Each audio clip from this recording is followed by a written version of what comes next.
Que s'est-il passé le soir du 5 janvier 2016? Selon Karine Gérard, elle a été agressée par 3 individus qui lui ont dérobé ses bijoux.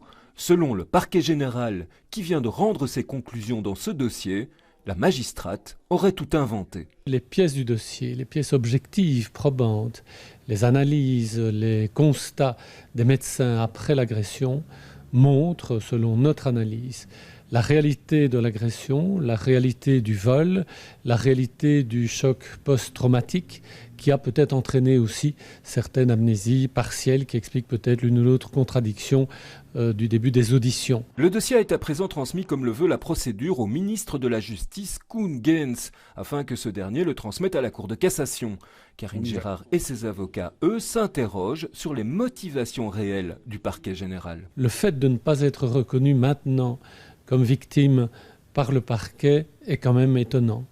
C'est d'autant plus étonnant qu'il y a un acharnement de la part du parquet et que nous avons le sentiment, Madame Gérard a le sentiment, d'être pris en otage dans une guerre des juges au sein de la Cour d'appel de Bruxelles. Désormais, la Cour de cassation a 3 options. Demander des éléments complémentaires, renvoyer à un juge de fond ou alors décider d'un non-lieu.